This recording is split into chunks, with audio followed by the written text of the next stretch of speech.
Hey, what's up guys, it's Jonathan here. So IRAs are commonly talked about as one of the best ways to save for retirement. When comparing the two variants of IRAs, the Roth and the traditional, you start to realize that the traditional IRA is far worse of the two. So in this video, we're going to discuss 3 reasons why you should never use a traditional IRA, and also we'll discuss a couple of alternatives that you can use to save for retirement instead. So if this video provides you any value, please hit the like button for the YouTube algorithm. It greatly helps out the channel and helps push this video out to as many people as possible. So let's get right into it. So the first problem with traditional IRA is that your money is basically stuck in this account until you turn 59 and a half. And to clarify, you can withdraw from this account early, but you have to pay income taxes on any money you withdraw and a 10% early withdrawal penalty as well. And this rule applies not only on the money that you deposited or your principal, and also the gains that you made in that account as well. So you may be thinking to yourself, doesn't the Roth IRA have those same rules as well? Well, yes, this rule applies as well. The difference with the Roth IRA is that you contribute after tax money. So you pay taxes on the money and then you put it into the account. So if needed, any money that you were to deposit into a Roth IRA, you can withdraw it from that account as well. With any reason at any time, while having to pay taxes on it or the 10% penalty. But with a traditional IRA, since you don't pay taxes before you deposit the money, any money that you withdraw from the account, whether it's principals or earnings, is all taxable and all subject to that 10% early withdrawal penalty. So the second problem with traditional IRA is the income limits on deducting your contributions to that account. So depending on your income and if your employer provides a retirement plan or not, your ability to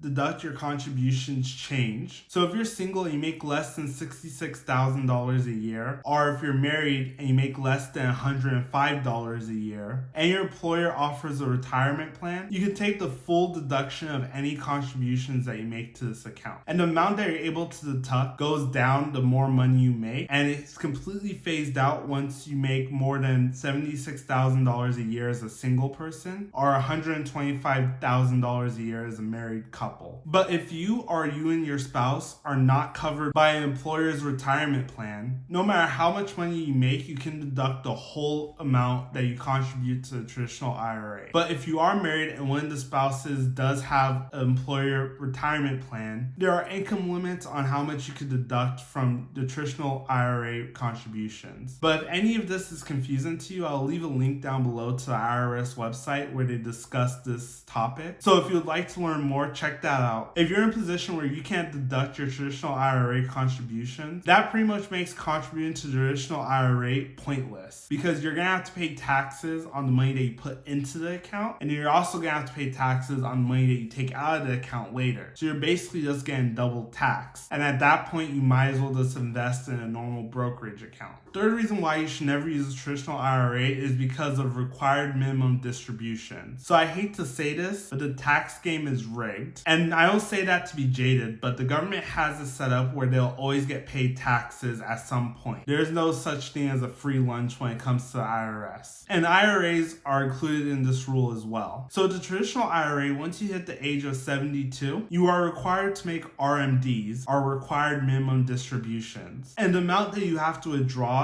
is very complicated. It's based off of a bunch of tables and whatnot. So I recommend that you could either go on Google and do a search to determine this, or I recommend that you talk to a tax professional who's knowledgeable in retirement planning. The main disadvantage of RDMs is that they require you to withdraw money from your traditional IRA account. And like we discussed earlier in the video, anytime you withdraw from a traditional IRA, you have to pay taxes on the money you withdraw. Which means that even though these withdrawals are mandatory, you still have to pay taxes on them. Whereas with the Roth IRA, you can keep the money in the account until you pass away. One of the alternatives to traditional IRA is its twin brother, the Roth IRA. So if you can't write off your traditional IRA contributions, and if you want to have more flexibility on when you can withdraw money from your IRA account, then the Roth IRA may be a better choice for you. Unlike the traditional IRA, the Roth IRA allows you to take your principal out at any time for any reason. And also Also with the Roth IRA, there is no RMD requirement. So this can be a really good choice if you do get phased out of the traditional IRA deductible contribution limits. Another great alternative to traditional IRA is the 401k. And the main advantage that the 401k has over traditional IRA is that there's no deductibility limit, which means that no matter how much you make, you will still always be able to deduct any money you contribute to a 401k account. Also, some 401k plans allow you to borrow against the value of your account, which allows you to avoid paying penalties on early withdrawals if you need some money from your retirement account. The traditional IRA is a really good account if your employer does not offer any kind of retirement plan. Also, it could be a really good option if you're trying to lower your tax bill. But personally, I think that either the Roth IRA or the 401k is a much better way to go. And personally, I never used the traditional IRA, and I don't see myself using one in the future. I usually just stick with the Roth IRA and the 401k. So thank you for watching. If you enjoyed this video, please hit the like button for the YouTube algorithm. It greatly helps out the channel. It helps push this video out to as many people as possible. Consider hitting the subscribe button and notification bell so you get notified anytime I post a new video. I'd like to hear from you guys. What's your favorite account to save for retirement? Is it the Roth IRA? Is it a traditional IRA? Is it the 401k? Let me know in the comment section down below. Also, follow me on all my social medias. I try to post there every day. And thank you so much for watching, and I'll see you in the next video.